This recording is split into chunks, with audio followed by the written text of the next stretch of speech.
Step into the world of power, loyalty, and luck. I'm gonna make him an offer he can't refuse. With family, cannolis, and spins mean everything. Now, you wanna get mixed up in the family business. Introducing The Godfather at ChumbaCasino.com. Test your luck in the shadowy world of The Godfather slot. Someday, I will call upon you to do a service for me. Play The Godfather now at ChumbaCasino.com. Welcome to the family. VGW Group. No purchase necessary. Void where prohibited by law. See terms and conditions. 18+.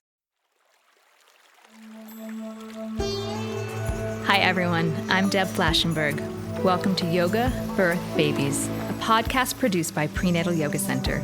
We will be diving into everything prenatal yoga, birth, and baby related, hoping to inspire, educate, and empower you through your journey into motherhood. Thank you for listening.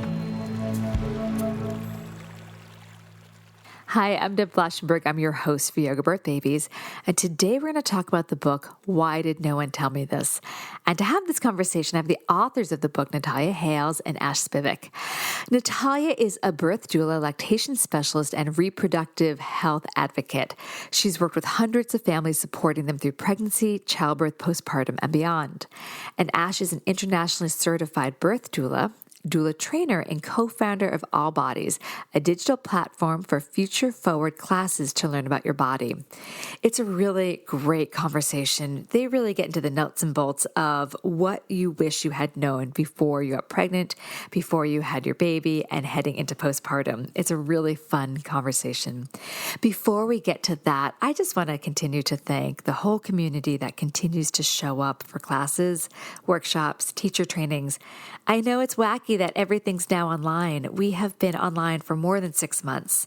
And while I miss seeing everyone face to face, it has been such a joy, an honor, and a pleasure to see people from all over gather and we meet. And we're meeting in a different way. In a way, it's almost more intimate. We're seeing each other into our own spaces and we're letting the guard down and just connecting. And I think we need that at this time. So thank you for those that continue to show up. If you listen to the podcast and that's what introduced you to our classes, let me know that in class. I'll give you a special shout out and hello. Before we get to that, I just want to share with our yoga teacher friends out there a couple of opportunities that I have for you. So I've got a couple of online courses. One is called Who's Afraid of the Pregnant Yogi? And that is for teachers that haven't really worked with pregnant people too much. And when they pop into their Zoom class, they may not know or feel confident with how to support them. So this 5-week online course, it's self-guided, so you can take it on your own time, would be perfect for you. I also have another online course called Teaching the Postnatal Student. So if you're interested in that postpartum period, I really dive into it. I have some amazing interviews with luminaries in the whole postpartum field. So take a look at that. And then if you have a passion for supporting pregnant and postpartum people, we've got the 85-hour teacher training you can take a look at. We are trying to just run it over and over because while we can do it online, we can reach out to people well beyond the New York area. And it's easier. When we do it in New York, it's 2 weekends in the city, and that requires a lot of travel. So now, if the travel is not something you're wanting to do in the future, it's maybe, a budget situation, which I totally get. New York is expensive. Then we can do it together online. Okay, I think that's enough from me. Let's take a super quick break, and when we come back, please enjoy my conversation with Natalia and Ash. This podcast is sponsored by Skylight Calendar. Let's be real. Running a household can be exhausting and chaotic. And finding the perfect Mother's Day gift, it's not exactly a no-brainer. Until now. The Skylight Calendar is the best way to organize the family and give everyone, especially mom, some peace of mind to enjoy the things that matter most. The Skylight Calendar is a smart, touchscreen calendar that keeps track of and manages the chores, dinner planning, groceries, and to-dos for the whole family. The Skylight Calendar automatically syncs each family member's digital calendars and displays them all together on one color-coded touchscreen. It even doubles as a digital picture frame, so you can finally share all those special moments that are just sitting on your phone. As a limited-time offer for our listeners, get 15% off your purchase of a Skylight Calendar when you go to skylightcal.com/easy. That's SKYLIGHTCAL.com/easy. Get 15% off your Mother's Day purchase now at skylightcal.com/easy. Hi, Ash and Natalia. How are you guys today? We are so good and so happy to be here. Thank you. I'm really excited to speak with you. I read your book. I really enjoyed it. So I'm really excited. Let's just jump in. And for listeners, there's 2 people on today. So it's a 3-person call. Why don't you both tell me a little bit about yourselves and what led you both into birth work? Go ahead, Ash. You want to start? You go. Okay, so hi, this is Ash speaking. I am a birth doula, and I actually now train new doulas with Doula Training International, DTI.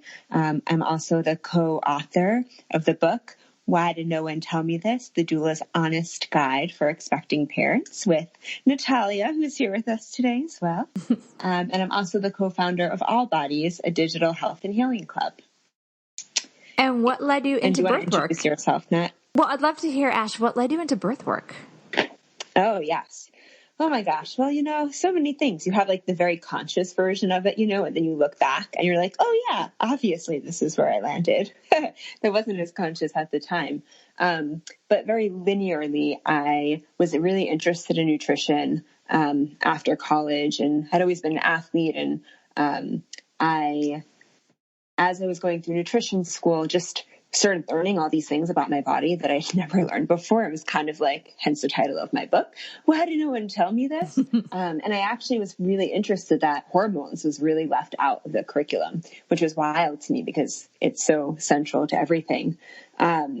And the more I started to learn about the body, the more fascinated I was, the more I started to learn about the history of reproductive health in America and what was happening in our hospital systems, the more my blood started boiling and was like, why is no one talking about this? These are like the biggest human rights abuses that are happening and no one knows.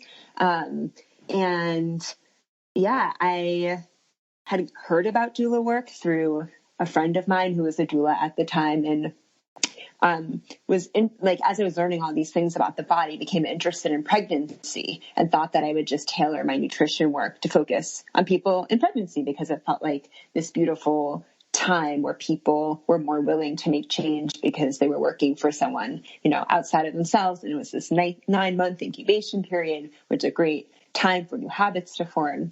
And then I realized I hadn't had kids and I knew absolutely nothing about pregnancy or childbirth. So I was like, well, probably I should learn some stuff first. So I did a childbirth education certification and really went into it being like, nah, being a doula is not for me. And I was just blown away by what I was learning. And I kind of had one of those aha moments and literally applied for their training like a couple weeks later, left my job at the time. I was doing consulting for like a clean eating media startup, and it all happened very quickly. So that's like the very linear version of it. And then the side note is my whole childhood, I grew up, my mom experienced a lot of miscarriages. So I saw very early firsthand what it was like to have no support, no education, feel alone. I wasn't allowed to tell anyone when I went to school. There was so much shame wrapped around it. So, you look back and you're like, oh yeah, that kind of makes sense that this is where I am now. Wow. Yeah. Well, thank you for sharing. That's my story.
Okay, Natalia, and now I want to hear your story. Yeah, so Ash and I kind of have similar backgrounds in terms of we both sort of started from studying nutrition and then ended up becoming doulas. But I am originally from Colombia and came to New York in 2006. And originally I was going to go to grad school and be a journalist, and that didn't actually end up happening. I just started kind of working and got caught up in like a corporate job and was there for a long time. And when I started sort of like getting restless and trying to realizing that that's not the career path I wanted, I decided to study nutrition. I did a nutrition coaching program online. And that's kind of what opened the door for me to realize that I wanted to like work with people one-on-one. And as I was actually finishing that program, and I had decided to also quit my job and just kind of, figure out what I was going to do, which I thought was going to be focused on nutrition, I met someone who was about to do a doula training. And I had thought about doing a doula training in the past because when my sister had a baby, she had a doula, and I just kind of became friendly with her and realized just how much she helped my sister through her pregnancy and through her birth when my niece was born. So that was kind of like a seed that was planted in me. And then as I was trying to like figure out, okay, what am I going to do next with my life? I met this friend and she told me like, oh, I'm doing this doula training. And I was like, oh my gosh, I'm going to do it with you. And so I did. It was like, days from starting, and I signed up for it. And then I did it, and that was it. I just never looked back. I realized in that room that that's what I wanted to do. And it just like blew my mind. I was literally like, why did no one tell me any of this? And I just couldn't believe like how much there was to learn and how much, I could potentially help people. And yeah, that was kind of like the start of it all. That's amazing. So let's dive into your book. So a lot of this comes, why did no one tell me this? A lot of it comes from the perspective of a doula. So we're going to get kind of to the foundation, the nuts and bolts. Let's talk a little bit for those that maybe are new to the community and haven't even, they're hearing we're saying doula training, doula's this. One of you jump in with what is a doula and how they're incorporated into pregnancy and the birth experience. You guys figure out who goes in that direction. I'll go ahead. This is Nat again. So a doula is basically like a pregnancy coach, slash, kind of like emotional and, sort of physical support person that accompanies families through their pregnancy, their birth, and into the postpartum, time. We are not medical providers. We don't do vaginal exams. We don't do ultrasounds. We don't make decisions for you in terms of, how to give birth or what's the right way or what's, if you want to have, if it's, good for you to have a C-section or have an epidural. We make no decisions for you, but we help. Two main things that we do is we help educate people, through, usually we start working with people in their first trimester, sometimes even earlier than that. And so there's a lot of time that we spend together. It used to be in person. Now a lot of it is being done virtually, obviously because of COVID, but a lot of time that we spend together just understanding where people are and where they need to be educated. And it's just like, there's so much to learn when you're pregnant, and it can be so overwhelming. And so a doula can really help you, just kind of like be a guide and like give you resources and teach you classes and things like that. And then there's the birth support, which, means that we're with you, when you're in labor, and we're there to help you figure out what's happening with your body and what ways or what things you can do to cope better with whatever it is that is happening. We come to you, with you to the hospital and stay with you there the whole time, by your side, helping you, with everything as things come up. And then until the baby's born. And usually our support continues postpartum, in different ways, depending on, how your practice works. But we help people with lactation, if that's part of their plan, or just like figuring out how they're going to feed their baby.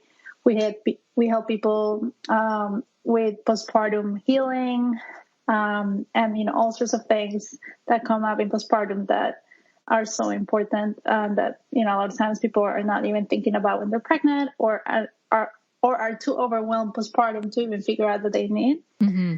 So it's kind of like a relationship that builds over many months, a lot of time together. And it can be, a really big source of support for families. Oh, as you're saying it, it makes me miss my days of being a birth doula. I don't miss, I've always said this, I don't miss being on call at all. Oh, yeah. That was something I was happily letting go of. But there's something so exciting about being present at a birth. I did a podcast interview the other day, and it was actually a community birth story. And she was saying time felt like it's really slow. And I said, that's funny. When I was attending births, time felt like it was really quick. Like you're so in the present. It was just really quick. So I liked hearing you explain it, because I'm like, oh, it's so great. All right, let's get back to your book. All right. So one thing that really stuck out to me when I was reading your book was the importance you placed on the individual decision making. Can you talk more about that? How pregnant people can really create a team and experiences that support autonomy? Yeah, totally. This is Ash speaking. And that is absolutely one of the central points that we hope people walk away with from the book. And we give tools to help you do that. So much of what makes doula care unique is that we really provide client-centered support. And there's certainly practitioners and clinicians that do that as well. But the main idea here is that we're helping remind people that they're not a number. They're not a statistic. Studies that practitioners are making recommendations are very important, but they're also one piece of the puzzle. And your practitioner and clinician's experience are super important, and they're also one piece of the puzzle. The other piece of the puzzle is that you're coming into this experience with so much knowledge and so much wisdom. You have your own experiences, your own traumas. You are the only one that has access to your own physical history. You're the only one that has access to that information 24/7. And of course you can share with practitioners and things like that. But some of this stuff you don't even know or think that is relevant. For example, if you've had vaginal trauma at some point in your life, whether it's a LEEP procedure or whether it's a sexual trauma, how a provider gives a pap smear or how they do a cervical check through labor can make a really big difference in that experience for you. And so we really want to empower and remind people, because in our culture, this idea has sort of been stripped away from us, that we are the experts of our body, and that in the same way that we hire clinicians to be the experts of our medical care, we are also the experts of ourselves, and that they both are of equal importance and need to be looked at in partnership with one another. And if you're working with a provider who doesn't value that and isn't asking you questions and isn't asking you for consent before they're doing procedures, whether it's something as small as taking your temperature, there's anything they do to you, they're supposed to be asking for consent. And so there's some things that you can start to look for to say, hey, is this really the right provider for me? Is this someone who's going to honor my own experience? And really listen to me throughout this really vulnerable transition. It's interesting you say that, as since we're all doulas, we've all seen different practices.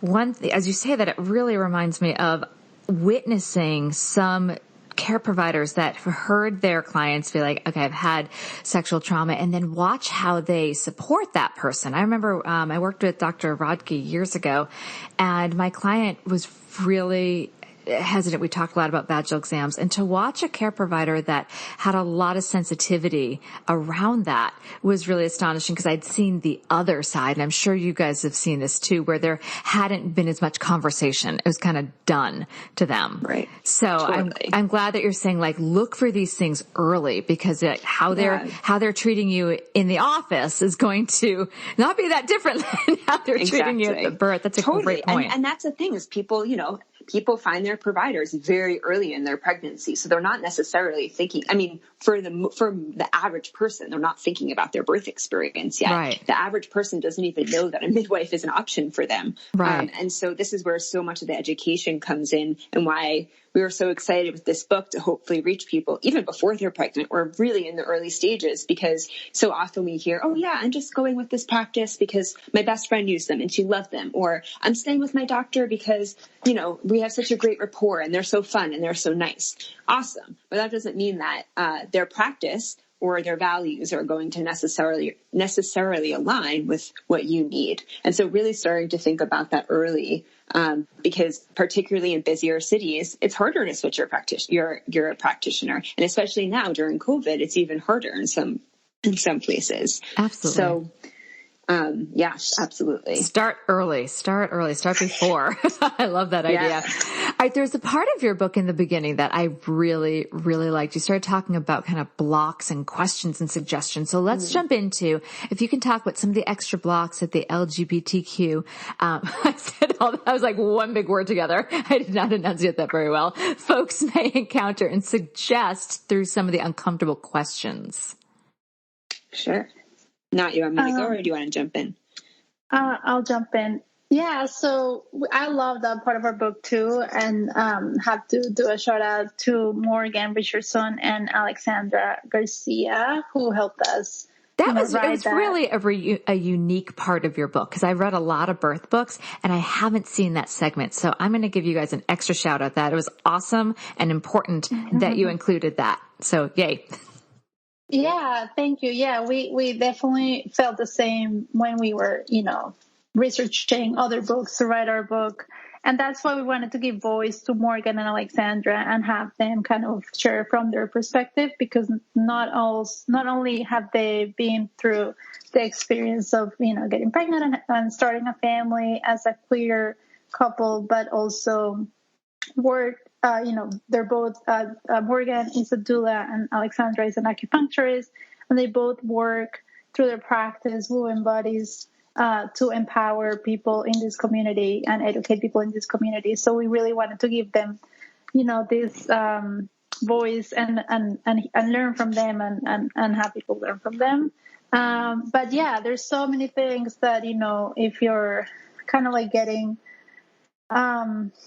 pregnant, I guess the old-fashioned way, are not even like considering, especially in the LGBTQ community. And so I'll list some of the blogs. I think the one thing that Morgan always talks about is like how inappropriate people can be when they're inquiring about how they got pregnant and, where the sperm came from in their case. And so I think there's all these questions that, maybe people that hopefully mean well are asking all the time through the process and even beyond, like once the kid's born, that can be so uncomfortable, so inappropriate, and so triggering. So that's one thing that I think is important for everybody to understand, that, it's none of your business. There's probably nobody asking you how you got pregnant or where the sperm came from if you're part of like a heterosexual, couple. And so it's not appropriate to ask your queer friends or, strangers that you meet on the train either. And so just, keep the questions to yourself, even if you mean well. So that's one. Ash, do you want to share another one? Yeah, sure. I'd say like the other big one is just the expense and the cost that straight couples don't need to think about, which would be having to pay to get pregnant in the first place, whether it's for sperm or egg donation or whatever the case may be. Second parent adoption, the legal fees, all of that stuff, it starts to really add up. So there's also an undue financial burden as well. Mm-hmm. Do you guys want to go into any of the other blocks? I thought that was just such a great part of the book. Sure. Within this community specifically, or just in general? Just in this community. I just thought you had several pages on that, and I just thought they were really great. And then we'll go into more just about pregnancy. Sure. Yeah. And just to reiterate, these are really Morgan and Alexandra's words that we were just helping with. So some of the other things that they burned up is Natalia mentioned about, if the question's just because you're curious, it's probably not, and not because you need to ask, don't ask it. But I think the other thing is just with healthcare providers, not working with queer-friendly providers who, they come in and they're like, oh, you must be the sister, you must be the donor. Figuring out if there are two people who can lactate or want to lactate, how that's going to work, whether one partner is going to use hormones, whether one is not, the relationship around that in general of the gestational parent versus the non-gestational parent, depending upon what the initial desires the initial desires were of who was planning on being the gestational parent, but ended up being the gestational parent for whatever reason, and just the relationship there. That's great. Thank you. Okay, we're going to take a super quick break. When we come back, we're going to really start diving into basically what the things that people didn't tell you, some of the unknowns. We'll be right back. This podcast is sponsored by Skylight Calendar. Let's be real. Running a household can be exhausting and chaotic. And finding the perfect Mother's Day gift, it's not exactly a no-brainer. Until now. The Skylight Calendar is the best way to organize the family and give everyone, especially mom, some peace of mind to enjoy the things that matter most. The Skylight Calendar is a smart, touchscreen calendar that keeps track of and manages the chores, dinner planning, groceries, and to-dos for the whole family. The Skylight Calendar automatically syncs each family member's digital calendars and displays them all together on one color-coded touchscreen. It even doubles as a digital picture frame, so you can finally share all those special moments that are just sitting on your phone. As a limited-time offer for our listeners, get 15% off your purchase of a Skylight Calendar when you go to skylightcal.com/easy. That's SKYLIGHTCAL.com/easy. Get 15% off your Mother's Day purchase now at skylightcal.com/easy. Step into the world of power, loyalty, and luck. I'm gonna make him an offer he can't refuse. With family, cannolis, and spins mean everything. Now, you wanna get mixed up in the family business. Introducing The Godfather at ChumbaCasino.com. Test your luck in the shadowy world of The Godfather slot. Someday, I will call upon you to do a service for me. Play The Godfather now at ChumbaCasino.com. Welcome to the family. VGW Group. No purchase necessary. Void where prohibited by law. See terms and conditions. 18+. Okay, we're back. All right. So since we're talking about things that people may have not learned before, let's hit some of the major parts of pregnancy, birth, and postpartum and talk about a few of the biggest surprises and discoveries people can find along the way. So let's start with pregnancy. So when you were researching and preparing this book, what were the top 3 things people did not know before but wish they had? And if you can also, I love that you guys had these little brilliant tips in there. If you can also share some of those brilliant tips. So let's start with pregnancy. Go. Yeah, this is Nat. So I would say, just to start, obviously you know this, because you've been in this business for a long time, but I think in general, still to this day, I'm just surprised by how little people know about everything, about pregnancy and birth and postpartum. Like, we just don't know. These are really things that are not taught to us at any stage in our lives. So there's just the learning curve is so big.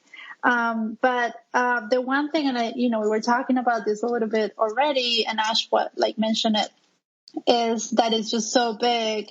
And I think it's just so important to highlight is, that you have a right and a responsibility to choose the right care provider. A lot of us just, have been seeing a GYN for a long time, and then we get pregnant and we realize that, we just go and tell them like, here I am, I'm pregnant. And then, maybe just keep like going to that doctor because that's who we've been saying. But, without realizing that you actually have the power as a consumer to like shop around, meet different people that, maybe if you only work with GYNs, there's also the option of working with midwives. And that, again, as a consumer, you can interview different doctors, you can inquire about different hospitals or birthplaces, explore your options really well.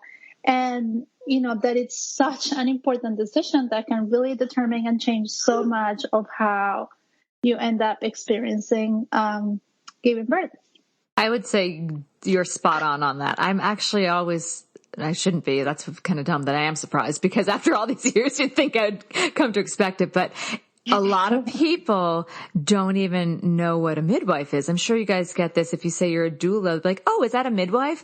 No, they're separate. Yeah, totally. It's kind of like when I tell people that I'm a yoga teacher, like, oh, so do you teach Pilates too? Nope. They're different. Totally.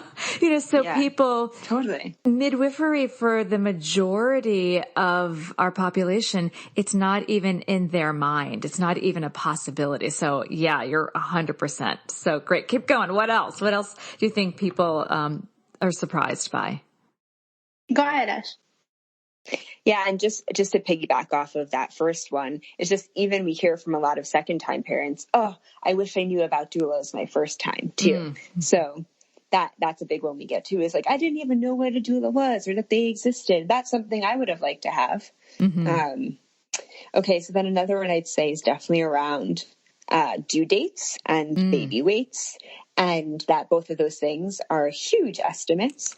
So many people have no idea. So they're given their estimated due date and don't realize that the emphasis is on the estimated, not the due date. And, if it's your first time, you could be at 42 weeks and not ready to go yet. And so it's a huge mindset thing that we really talk a lot in our book about. One of the big tips for this, here's like a brilliant tip, is to think of it as a due month, and don't necessarily tell people what your EDD is or estimated due date is, because then your phone starts blowing up. Did you have the baby yet? Did you have the baby?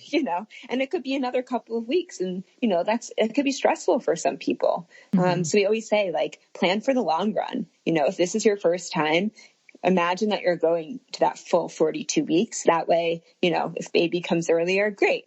And then it helps eliminate some of that like mindset of, I'm in a waiting period. When is this going to happen? When is this going to happen? That's a great suggestion. And then also for people, when they're thinking that, make sure their care provider has the same thought process. Yeah, absolutely. Totally. And when you go into the baby weight, that is something I hear so much. Big babies. My doctor said my baby's big. Totally. And the truth is, no one knows how big your baby is until that baby is born. That is the only way that you can get an accurate baby weight. And they are notoriously off. I want to say, Nat, correct me if I'm wrong, but I think it's like 30% in either direction is like the average. I heard 20, but sure, 20. We can go for 30. Yeah, correct me. That's why that's why I said correct me if I'm wrong.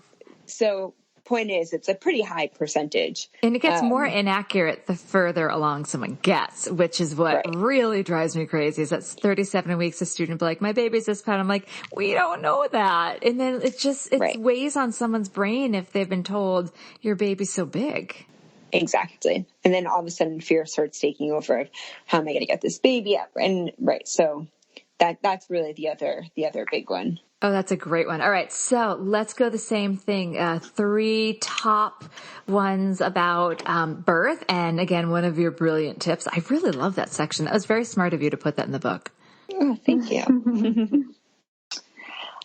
Okay, so I'll go. This is Nat again. So for birth, oh my goodness, so many things. But I think, the one image that first comes to mind when I think about this is obviously comes from a movie or TV, and it's the water breaking.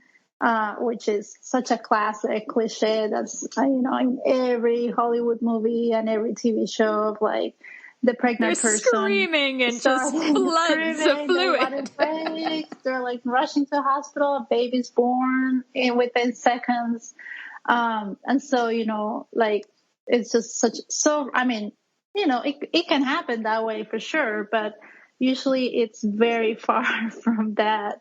And so just the fact that your labor doesn't usually start with the water breaking, and that even if your water breaks, it doesn't mean that you're in labor, that you can be hours, sometimes even days without, going into labor or experiencing contractions. That's like a big thing that I think most people don't really know. Mm-hmm.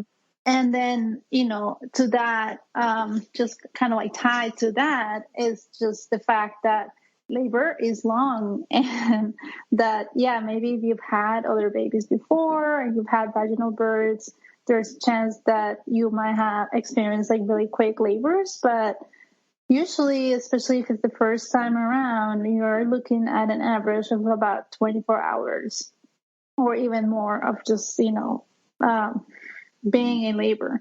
And that's the one thing that I think every time somebody asks me and I say, 24 hours, people are just like blown away. Mm-hmm. And it's like, we've been doing this for, who knows how long, right? Millions of years. And it's always been like this. It's long. It takes time. There's a lot that needs to happen. Yeah. And also keep in mind that 24 hours for when if people are hearing this and they're a first time parent, it's not like it starts with the first contraction. You're on a roller coaster of like, boom, here we go. It often starts kind of slow and percolates. So just putting that out there for the first time parents of like, oh my God. Yeah, exactly. It's not 24 hours of the movie scene for sure. Yeah. No. But when I would get a call and go in for a birth, I would just kind of in my mind think, okay, this day's scrapped. This is where I'm going to be for a whole. And if I happen to have a shorter birth, awesome. That would be nice. But for the most part, I would queue up in my brain for a good 24-hour marathon. Those are great. Either one of you want to give one more tip? Sure. Okay. I'd say we can do one more, which is just, and this goes back to practitioner. So it's a good question to ask, which is people think that they found the best provider. They love them. And then don't realize that their provider actually isn't with them for most of their birth experience. That is so fantastic. What did you say? I was saying that's a fantastic tip because you're right. They think that they're going to be there like holding their hand and chatting it up. Totally. And we hear of people who literally book inductions so that the provider they want can be there. And so whether it's because their provider works in a group practice, so, there's 1 in 5 chance that they'll go into labor spontaneously on the day that their practitioner's on call, or whether it's because throughout the actual labor experience, your provider doesn't show up if you're birthing in a hospital, that is, until it's push time in some cases. In some cases, it's longer. Some cases you hardly see them at all. So I think that's a really important thing for people to realize. That and why doulas are so helpful is because for most of your labor, which not just shared, could be 24 hours, could be longer, you are in that hospital room by yourself. Yeah. Oh, that was such a smart one. All right. Let's ask, you have a great section on top tips for epidurals. Can you share some of those?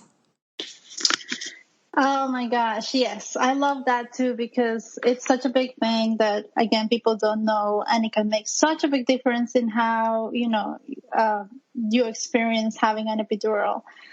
So the first thing I would say is that it's good to get educated on what getting an epidural entails. And I don't only mean like what the procedure looks like.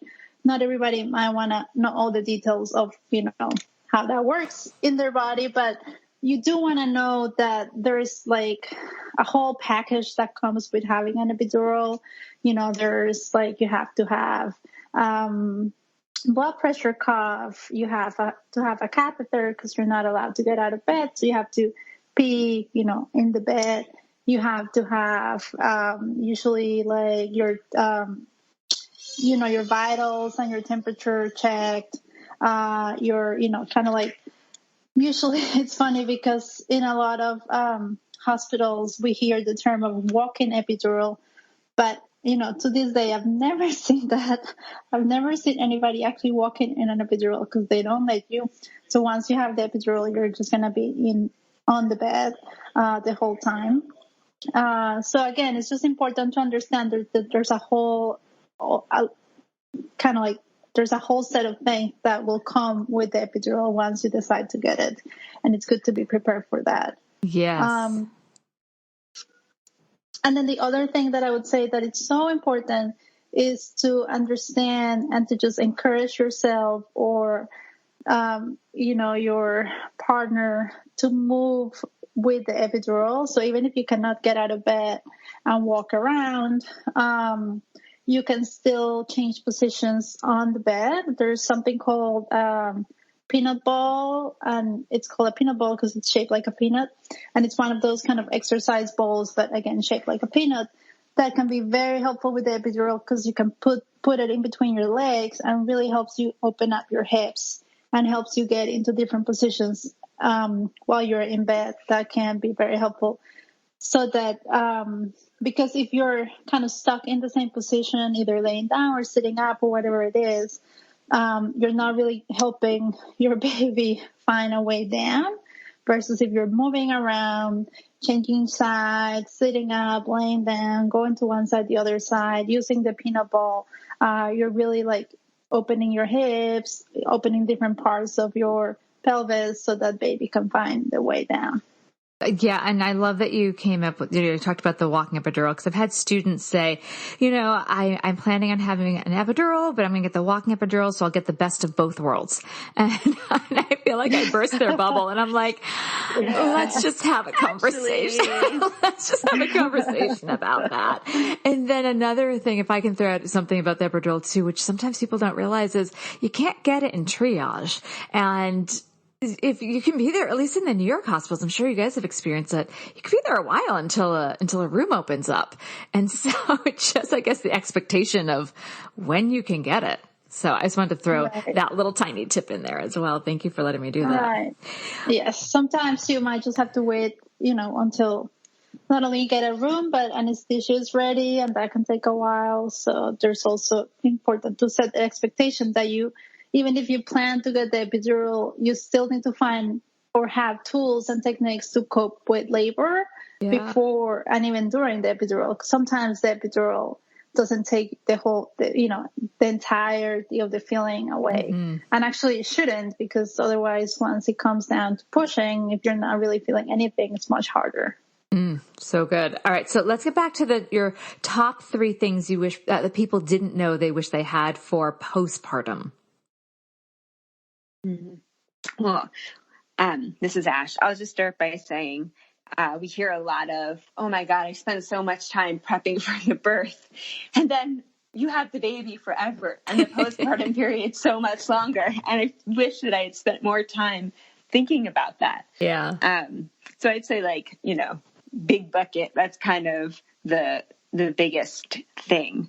And then with that, just really thinking through support and remembering that 1, you don't need to do this alone, and 2, that it is just as vital to take care of yourself as it is to take care of your baby. And that ultimately by taking care of yourself, you are better able to take care of your baby. I 100% agree. So don't neglect your showers, take your showers, and, line up support ahead of time, whether that's thinking through lactation specialists, if you're particularly someone who experiences anxiety, depression, any mood disorders prior to pregnancy, certainly having someone lined up to help with mental health postpartum, and really for anyone, that's really helpful. But it's always helpful to find those people ahead of time and have their numbers on hand and have, done some work to know that you really trust that person, so that it feels less of a crunch, when you're already in it. Yeah, I love that. Get everyone, like all your resources. I'm going to throw in also, just because it's one of my specialties, and I had some pelvic floor trauma after my first. Like, I'm not just some. I had serious. Like I felt like my pelvic floor was like down to my ankles. It was just not great. It wasn't. It really wasn't. So we can get rid of that image. But I'm all about, get the lactation consultant, get the mental health, but get a pelvic floor PT ready because you don't know what's going to happen on the other side. And instead of being, I'll throw myself out there. I felt so vulnerable about it, like, especially because this is what I do. And then to have to, in the last minute, just find someone. I'm like, oh my gosh, who's going to help me? And it can feel really vulnerable to admit that you're peeing yourself. So get that pelvic floor PT ready. That's a great one. We tell everyone that we work with to get a postpartum pelvic floor specialist afterwards, even if it's just for one visit, because just get in many other out. places, that's part of your postpartum care. In the United States, it is not. And you may not see your practitioner for 6+ weeks. So it's really on us, unfortunately, to ensure that we are, finding that support and have those people lined up and paying attention to our bodies. That's another big one, is really the onus kind of falls on us to be like, do I feel this? Is this right? Is something off? Am I bleeding too much? Should I be experiencing X, Y, or Z? Yeah. Oh, I absolutely agree with that. And it's so unfortunate too that first of all, now during COVID, some of them are just doing telehealth. And so their care provider will be like, so how's your pelvic floor feel? Okay. And they're like, great. And even when they were in person, sometimes just literally just inserting 2 fingers, say squeeze. Okay, great. And really not an exploration of how's it coming back together? What's going on with your belly? So I'm all about, take care of yourself, because it's so hard when you're a new parent, you're trying to figure out how to be a parent and your body is just feeling foreign. And then there's things actually that need support. We don't know what we don't know. So people walk around with diastasis and pelvic floor issues for months, even years, without knowing they need some help. Totally. So anything else you want to add about postpartum or even breastfeeding or chest feeding? Let's throw that in there. I would say just, again, ask for help. And, for some people, it comes, it just happens easily, but a lot of times it does not. And it takes a while before you find your rhythm and the baby figures it out. And so much can change in terms of how you feel about it and the amount of milk that comes out and how you experience it and the baby experiences it if you get the right support. So again, something else to line up ahead of time and to have all those people they're ready for you when you need them, if you need them, and just not be afraid to ask for help, because it's not necessarily easy. Yeah. And just quickly to add to that, I just say, that's a great one. Just the need for flexibility. And the cool thing about labor is it kind of preps you for that, right? Like you have no control. You don't know when it's going to start. You don't know what it's going to feel like unless you have a planned, C-section or planned induction. And so, you kind of just have to go with the flow in a lot of ways. And that's why labor is so challenging for a lot of people. And the same is in the postpartum period. You don't know what your baby's going to be like. They're changing all the time. The postpartum period is like a universal joke, right? Like you just carried and grew another human being and lugged them around with you for 10 months. Then you have to do like the physically most demanding thing likely you've ever done. Then, you have to, which is like, giving birth to the baby. Then you have to like physically recover while your hormones are going wild, and then while also taking care of another human being for the first time. So there's like a lot of things that's going on. It's a lot to ask of people. So just like that flexibility and like not striving for perfection, because it's not possible and it doesn't exist. And that things are going to change all the time. Something with feeding may work really well one day and then not work at all the next day. And then you may keep trying and it may work perfectly again. So really, again, just keep experimenting, take the pressure off. You're not going to be perfect, and really instead focus on how do I make this experience as easeful as possible. As easeful as possible. Oh, I love that you said the not trying to be perfect, because I feel like so many of us try that, especially with, we see someone else on Instagram that looks so good. They're like a week postpartum, they look like glowing and happy. And I remember being a week postpartum, be like, I haven't showered. So take that pressure off. We don't need it. Oh, I love that you said that. I closed all my social accounts because I couldn't deal with like that. Exactly what you're saying. Just it's you know it's too much. It's not real. Yeah. Yeah. Take that pressure off and enjoy it. Just like Ash said, like, don't try to be perfect, but be in the moment of being with your baby. All right, we're going to take one more break. When we come back, I'd love to hear from both of you of one final tip or piece of advice you'd like to offer new and expectant parents. I'll be right back. This podcast is sponsored by Skylight Calendar. Let's be real. Running a household can be exhausting and chaotic. And finding the perfect Mother's Day gift, it's not exactly a no-brainer. Until now. The Skylight Calendar is the best way to organize the family and give everyone, especially mom, some peace of mind to enjoy the things that matter most. The Skylight Calendar is a smart, touchscreen calendar that keeps track of and manages the chores, dinner planning, groceries, and to-dos for the whole family. The Skylight Calendar automatically syncs each family member's digital calendars and displays them all together on one color-coded touchscreen. It even doubles as a digital picture frame, so you can finally share all those special moments that are just sitting on your phone. As a limited-time offer for our listeners, get 15% off your purchase of a Skylight Calendar when you go to skylightcal.com/easy. That's SKYLIGHTCAL.com/easy. Get 15% off your Mother's Day purchase now at skylightcal.com/easy. Okay, we are back. Okay, Natalia, you go first. I would say the one thing that we really wanted to kind of put out there with our book is, and for people to kind of come, walk away with, is that this is an experience that it's not only physical, that you really have to pay attention to where your mind is and kind of like use the time that you have while you're pregnant to really explore what's going on with your emotions, your mind, your connection to how your body feels, and your connection to your intuition. And if you can kind of do all that homework while you're pregnant, then you're going to be a lot more ready to deal with yourself while you're in labor, because, your body's going to do what it's going to do. And obviously it's a very physical experience, but your head's just going to freak out. So like being ready to kind of like, find ways to deal with that are very important.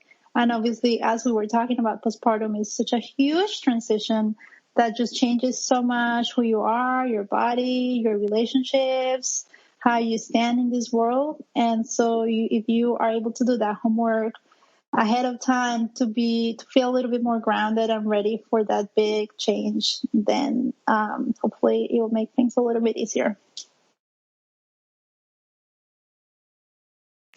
That's great. All right, Ash, your turn.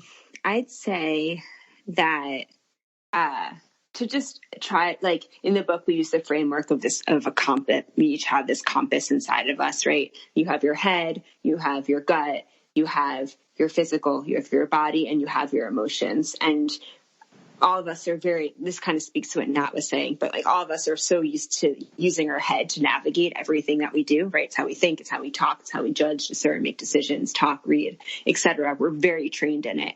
And for many of us, pregnancy is the first time that we've ever let our bodies lead the way. We're kind of being forced to do that, let it be in the driver's seat. And so this period, and our hope is that people can really see the perinatal period as an opportunity for, right, like without the actual growing that you're doing, physical growing, some really big opportunities for personal growing as well. Because as I shared before, some of like the biggest fears of all humans are being thrown at you at the same time. You're experiencing loss of control. You're entering the unknown. The opportunity for loss is real within, whether it's the loss of a child, whether it's the loss of your former self and transitioning into parenthood in this new role. These are big themes that we're being confronted with. And it's fun. I mean, it's funny because we talk a lot about this in the times of COVID, how it's very similar in a lot of ways. We're all being confronted as humanity with these big themes in a new way. And so what can you do to really drown out all of the noise and really get back to your compass and what's true and what's real for you? And remember that your life is unique. Your circumstances are unique. Your your trauma, your physical health, your mental health, all of those things, you know them best. You are an expert at them. And that this is an opportunity to really practice that. That's so great. Where can people find your work? Yeah, so you can go to our website, which is whydidnoonetellmethis.com. So we have our book there. We have some sound meditations there. And we actually just launched a new offering for these COVID times, which is a digital doula, like a mini small group digital doula service where you can be anywhere in the world and talk with Nat and I whenever you need. And it also comes with a childbirth ed class that takes place over 2 days. So it's a really great way for people. It's aimed for people who are birthing in hospitals who, either can't have a doula now or weren't sure if they needed one, a way to kind of make this offering more accessible for people. And then also we have an Instagram account, which is @OurBrilliantBodies. That is just wonderful. I will make sure all of that is on the show. Thank you guys for giving me a little bit of your time, and thank you for letting me read your book. It was really great. It's such a great foundational jumping off point for people that, as you said, may just not know a lot about pregnancy and birth, and just a great. Thank really you, Deb, for having us. It's so nice to reconnect. We used to teach classes at your studio, so it's so nice to, after all these years, to be able to talk again. And yeah, maybe we'll come. Maybe the world reopens. We'll have a part. Yeah, we reopen the studio. We can figure that out again. Hopefully sooner than later. Well, thank you for your time. All right. Thank you. This has been an episode of Yoga Birth Babies, produced by Prenatal Yoga Center. You can catch us on Facebook, Twitter, Instagram, and Periscope. I'm Deb Flaschenberg. Thanks for listening.